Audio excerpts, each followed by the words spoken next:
금성이 산이된 이야기, 상상, 가설, 추리, 1000% 뻥이고 증거 없는 이야기, 수화가 되시는 분만 들으십시오. 자, 큐브로는 입각에서 기록의 육면을 비교교차해서 그 실체에 대한 접근. 자, 루이 15세. 루이 15세. 이제 한반도 기록에는 영조하고 매칭이 되는. 이제 이 매칭은 저도 많이 이야기했고, 다른 여러 채널 사람들도 많이 이야기하는 오래된 고전입니다. 그러면 이제 그 주변 인물, 우리가 핵심 인물, 주변 인물을, 그리고 어떤 사건의 맥락의 운동의 흐름의 동일성에 대해서 같이 풀어나가야겠죠. 일단 슈에즈 공작, 한반도 인물로는 홍봉안으로 일단 매칭을 시켜서 가설을 풀고 있습니다. 1719년, 1785년, 1713년, 1778년 또 이 홍봉안이 됐건 슈에즈 공작이 됐건, 슈에즈 공작은 그 루이 15세의 그 여자 쪽 마담들하고 또 연관성이 있고, 홍봉안은 영조하고 직접적으로 장인이 되는 그 해경군 홍씨의 아버지가 되는 거죠. 아무튼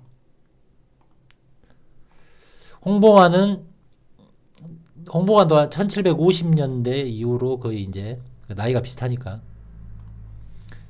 자, 병조판서, 이조판서, 호조판서, 이조판서, 판의금 부사 되기 전에는 특이점이 비국 당상되어 청인들의 애양책문 밖에서 거주하며 개간을 금지시키는 비변사 당상, 임진절목을 편찬하고 이런 건 기록도 읽어보시고, 그 다음 기록들이 바로 조선시대 영의정, 우의정, 좌의정. 영의정은 현재 국무총리, 우의정은 대법원장, 좌의정은 국회의장과 비슷하고, 자, 병조판서 했고, 또 군부하고도 관련 있고, 6조에 예조, 호조, 이조, 판의금 부사. 이제 한반도 기록 보면 좌의정, 우의정 다른 인물들은 다 이런 포트폴리오가 거의 비슷하게 단기간에 또 적용이 됩니다. 그러면 수하질 마찬가지로 국무부 장관 1758년부터 70년까지, 외무부 장관, 그리고 전쟁 장관 1761년, 1770년, 아무튼 전쟁, 외무부, 국무부 장관. 여기서 기록을 또 플러스 하자면 오스트리아 대사, 오스트리아 대공국의 프랑스 외교관 그런 역할도 하죠. 아무튼 이렇게 매칭이 됩니다.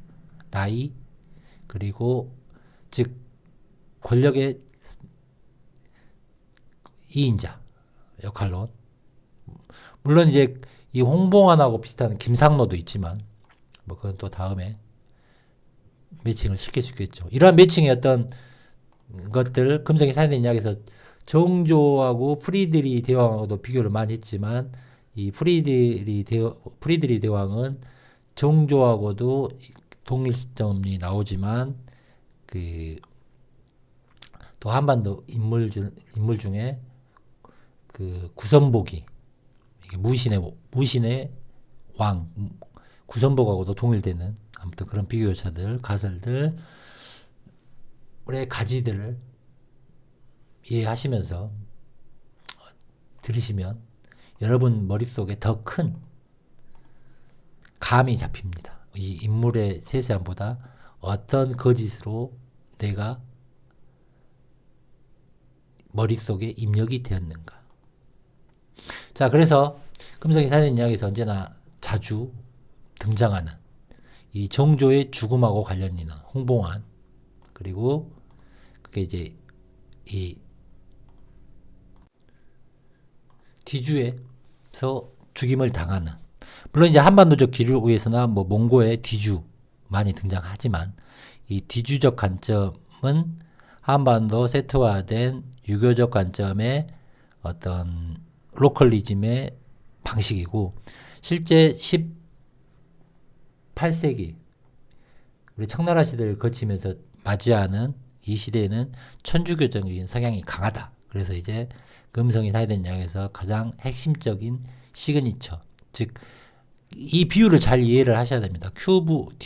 디주의 정조가 죽었을까? 그거는 이제 한반도 세트적, 유교적 관점에서의, 로컬 관점에서의 어떤 스토리텔링의 요소가 되는 거고, 이게 실제 역사의 시대의 흐름에서 로마 그리스풍이 됐건 천주교의 등장, 이런 성리학 자체를, 송명리학 자체를 이슬람적인 종교, 천주교적인 종교, 붕당의 개념을 개신교적 탄생, 그리고 그 뒤에 등장하는 현대 민주당과 그 공화당 개념의 의회 정치로 탄생하는 미국의 탄생까지 일맥하는 관점에서 봤을 때는 당연히 상징적인 죽음으로서는 십자가가 더 어울린다. 실체는. 라는 거고, 실제로 십자가에, 그러니까 이 십자가란 거는 한반도에 있는 바로 이 디주라는 개념의 반에서 시그니처 가설이 등장한 겁니다. 이 개념을 여러분이 소화되시는 분들. 자, 그래서 금성이 사회된 이야기의 핵심 시그니처, 이 주자하고 십자가하고 정말 많은 이야기를 했습니다. 굉장히 핵심적인.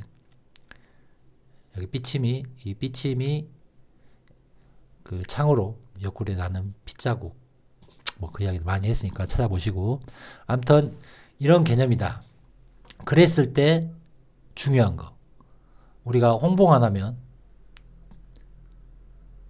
자, 홍봉안 이야기 하기 전에 일단 이게 샹떼루성, 즉 슈아즐 공작이 나중에 소유하게 되는 샹떼루성에서 이 호수 같은 데서 뱃놀이를 하고 있습니다. 이게 굉장히 중요한 겁니다. 뱃놀이. 이 뱃놀이의 형태, 18세기, 뭐 17세기, 19세기 유럽 귀족들의 이 뱃놀이 문화에 대해서 여러분들이 이해를 하셔야 된다라는 겁니다. 자, 샹떼루성 슈아즐 공작 겁니다. 듀크 오브 슈아즐. 자, 슈아즐 공작 이 뱃놀이. 자, 베르사유 대우나 뱃놀이에 관한 겁니다. 베르사유의 대우나 드 베르사유 17세기 18세기 정교한 놀이용 바지선의 무대 역할이다. 마리 앙뚜아넷 바지선에서 나온 금박을 입힌 여신상을 남아있으며 나폴레옹은 1810년 브레스트 항구에 공식 방문할 때 의전용 바지선을 위임했습니다. 19세기 중반까지 런던 템즈강 이야기도 예전에 꽤 몇 년 전에 했던 이 뱃놀이. 런던 템즈강 그 너머에 유람선이 흔히 볼 수 있었습니다. 여기에 상류계층을 위한 고급 운송수단인 샬롭이 포함되어 있으며 최대 8명의 제복을 입은 하인이 노를 저었고 때로는 금박 조각과 화려한 휘장을 장식되었고, 여기서 이제 핸델, 유명한 수상음악 유람선에서 청중이 듣는 가운데 연주되도록 작곡되었습니다. 그래서 이 뱃놀이에 그 유럽 귀족들이 놀던 것들을 또 이해를 하셔야 됩니다. 그리고 핸델의 이 수상 음악, 그리고 또 핸델 하면 그 가장 유명한 노래가 그 천주교 관련된 할렐루야, 뭐 그 노래도 아마 핸델이 작곡한 걸로 기억하는데, 그래서 여러분들이 이 뱃놀이에 대해서 이해를 하셔야 된다. 자, 핸델 수상 음악, 이 키워드 중요합니다. 이런 뱃놀이, 유럽 귀족들, 왕족들 또는 이거와 관련돼서 핸델의 음악까지 실존하고 있는 거죠. 뭐 지금도 보트 문화가 귀족 문화고 재벌 문화고. 자, 선망의 문화입니다. 그러면 한반도 기록에는 선유라고 등장합니다. 자, 우리 이제 이러한 그림의 동양화 만화 같은 그림으로 이제 조선시대를 이미지화시킨, 각인시킨. 자, 한자는 선유고. 자, 이게 이제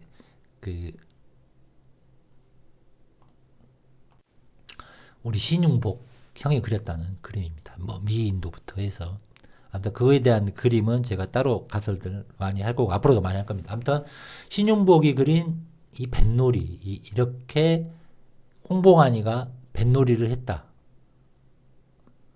하는 것. 홍봉안이가 언제 뱃놀이를 했냐? 바로 사도세자가 죽었을 시점에 한강에 배를 띄우고 뱃놀이를 즐겼던 사람 중에 홍봉안이라고 사도세자의 장인 해경궁 홍씨의 친정아버지가 있다. 이제 사도세자가 뒤주에서 죽었을 때 홍봉안이가 한강에 배를 띄고 이런 그림처럼 뱃놀이를 했다라는 게 여러분들 대중들의 한반도에 사는 사람들의 이미지에 각인되었죠. 그 이유는 어쩔 수가 없는 겁니다. 어렸을 때부터 초등학교 때부터 국민학교 때부터 교육이 됐건 TV가 됐건 그렇게 프로파간다가 되었기 때문에 우리가 하나의 국가적 프레임에서 이 대중 프로파간다 또는 지금 글로벌 시대에서 대중 프로파간다는 쉽게 대중들에게 작동되어집니다. 그거에 거울이 되는 저기 공산당 개념의 북한이 됐건 중국이 됐건 과거의 소련을 보시고 또 역으로 민주주의라고 하면서 프로파간다가 강하게 떨어진 현재 글로벌적인 부분이나 미국이 됐건 또는 대한민국이 됐건 일본이 됐건 기타 등등 다 대중들은 프로파간다의 작용에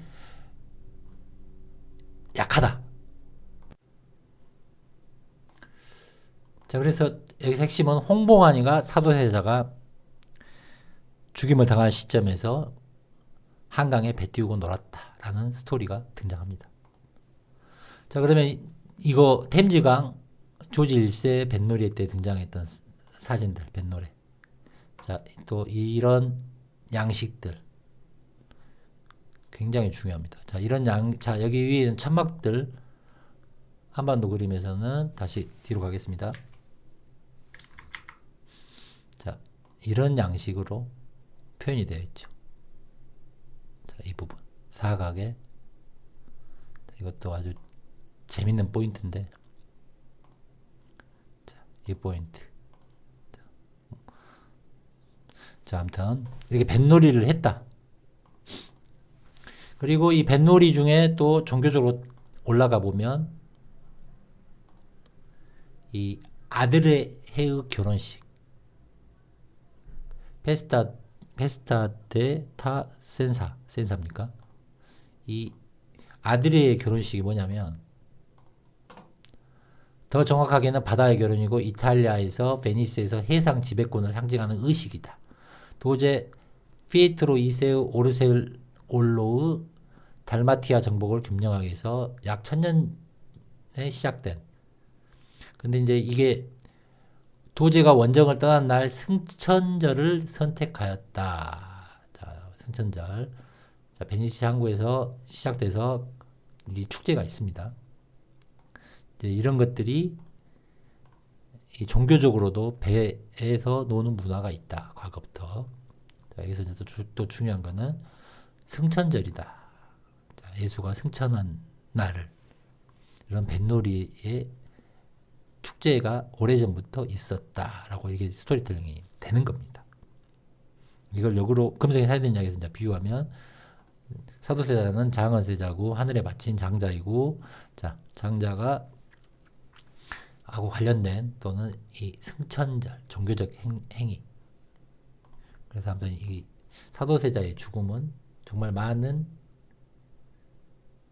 그 비유를 직관적으로 할 수 있는 거를 이 천주교적인 걸로 붙이면 많이 해석이 됩니다.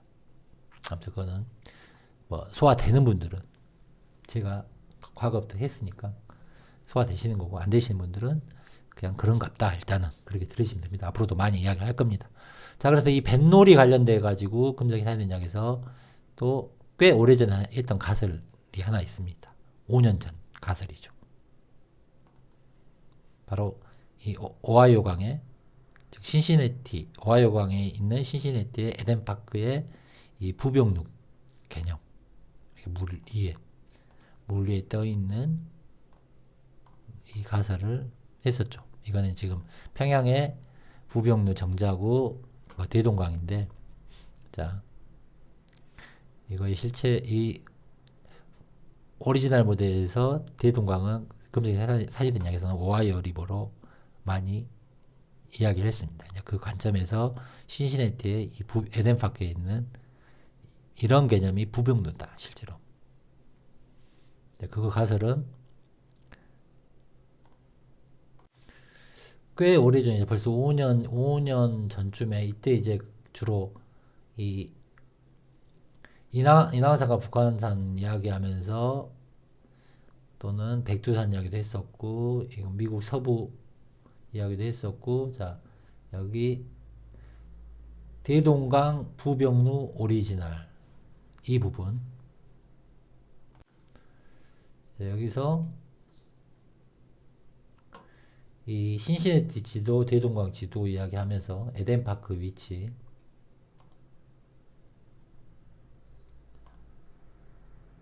아무튼 이야기를 했죠. 자, 그래서 이 뱃놀이 굉장히 중요하다.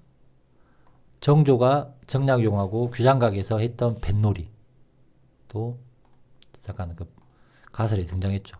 평양 모란, 여기는 이제 평양 모란대 절벽 위에 누각, 대동강 마치 물 위에 떠 있는 듯한 느낌을 주는 경치.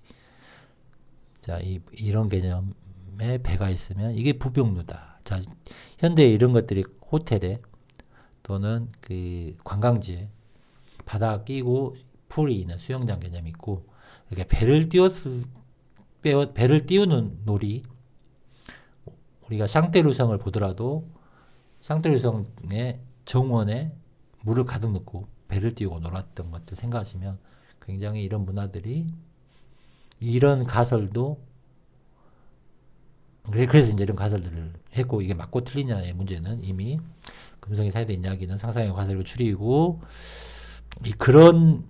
이런 가설론들로 인해서 이런 우리가 머리에 고착화된 이런 것들에 대해서 다시 한번 여러분들이 생각하면서 실체를 쫓아가는 이야기가 금성이 사이된 이야기다. 그래서 부병루 이야기를 했었죠. 그리고 이 부병루 말고 또 최근에 했던 벌써 4개월 됐습니다. 이 부용지, 규장각, 윌리엄스버그 이 이야기들도 여러분들이 소화되시면 이 뱃놀이라는 거를 이 한반도에서 그 사파의 뭐 만화 같은 그림에 있는 거를 이미지화 시키면 머리가 이제 그런 걸 기준으로 또 드라마도 재탄생하고, 그런 거를 너무 그 과거의 실체의 오리지널이다라고 생각하면서 그것을 자꾸 오리지널 무대 유럽에서 또는 북아메리카 동부 13도에서 찾으려고 하는 거는 이 시대 착오나 시대 타이밍도 안 맞고 그 흐름의 맥락을 이해를 못하는 거다. 그래서 기록의 이식과 급단적인 1800년대 말의 이주의 개념에 대해서 여러분들이 잘 생각해야 된다. 이성적으로 판단해야 된다라는 겁니다. 아무튼 그런 거 그렇고 한번 구글 어스로 이 규장각, 지금 이거 앞으로 이쪽 동부 13도 이야기 많이 하니까 부용지 이야기 구글 어스로 한번 지도 보겠습니다. 자, 윌리엄 메리. 윌리엄 메리도 굉장히 재밌는 곳입니다. 이게 사실 윌리엄 메리 대학에서는 많이 했고, 이 금성이 사회된 양에서 이제 부용지의 자리로, 물론 여기 이제 이게 이 개천 같은 뭐 다리도 있고 호수가 물이 있습니다. 자, 그러면 바로 이 썬큰 가든, 여기에 만약 물이 차 있었다면, 자, 여기가 이제 이 중심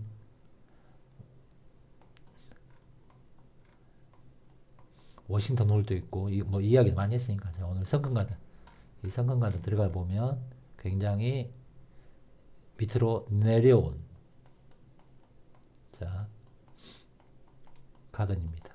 이제 금성이 사진장에서 기가 막힌 가설로 바로 이곳에 물이 차 있으면 바로 규장각에 배를 띄우는 개념이 된다라고 이야기를, 가설을 세운 거죠. 즉 생각해야 될 거는 여러분들, 이 뱃놀이 개념, 정조가 했던 뱃놀이, 홍봉안이가 했던 뱃놀이, 그 실체가 오리지널 모델에서 또는 유럽에서는 어떤 방식이 현대적 타임라인을 역으로 1900년대, 1800년대를 갔을 때 합리적인 형태의 인가를 여러분들이 이성적으로 생각하셔야 된다는 겁니다. 자꾸 이 사파나 한반도 드라마에 그 머리에 꽂히는 개념은 안 좋은 거다 라는 겁니다. 아무튼 소화되시는 분들은 소화했으라고 보고, 자, 그래서 여기까지 하겠습니다. 후원 이게 후원 감사드리고, 또 멤버십 함께 해주신 분들 감사드리며 소화 잘 하십시오.